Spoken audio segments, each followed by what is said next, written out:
Hello! Maayong adlaw! Kini na usab ang inyong tita Ay para sa sunod nga topic nga mao ang hinahinayon taniha. Adding similar fraction, addition of similar fraction. So katong similar, pareho ang denominator. Sinahina tagsaon tani para dali ra masabtan. So unsaon pag-add sa similar fraction? Una, giaruhan ako ni. Pwede ka na unahon pag-add ang tanan nga whole numbers. Ikaduha, i-add ang numerators. Tara sa inyo kung una ba yung numerators o whole number. Okay.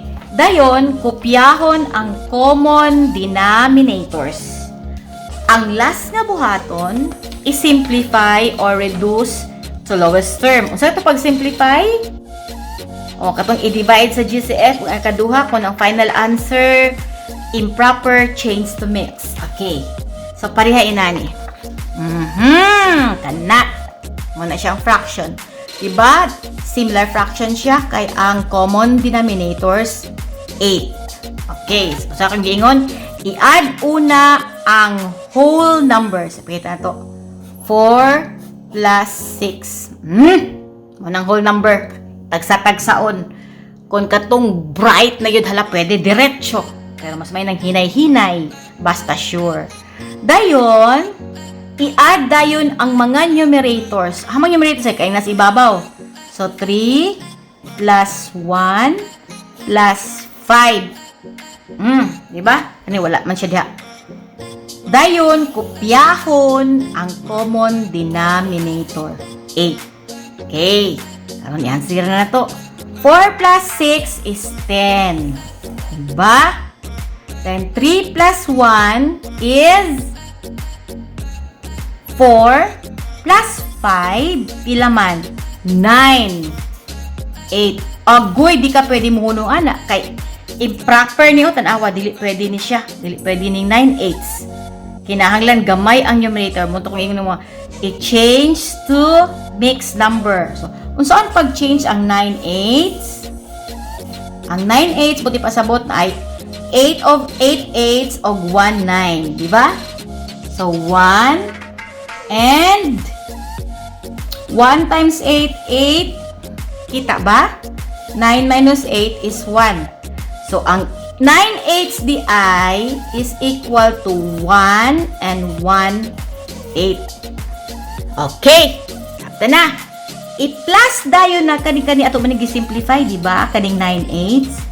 I-plus dayon nato ang 10. Unsa may final answer? 1 plus 10 is 11 and 1/8. Okay, dili pwede nga 10 and 9/8. Okay, nasabta na. Another example. Wala na ilain. Okay, kana siya. Uy, walay mixed number. Okay lang, walay mixed number. Mas maayo. Walay whole number. So, kopyahon, i-add ang numerators. 6 plus 2 plus 6 over the common denominator, 9. So, 6 plus 6, 12 plus 2, 14 over 9. Okay, pila man na? I-simplify. Diba? Improper fraction siya.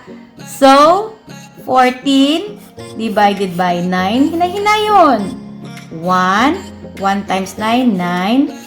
14 minus 9 equals 5.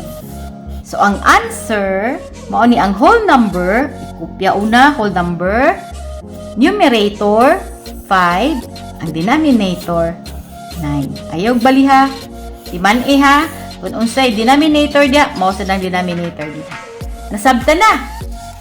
Okay, klaro na ba unsaon pag-add sa similar fractions?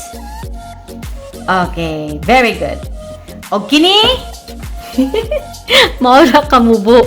Og day pangutana lang. Og kini ang inyong tita Ay, mingon kaninyo nga I love math.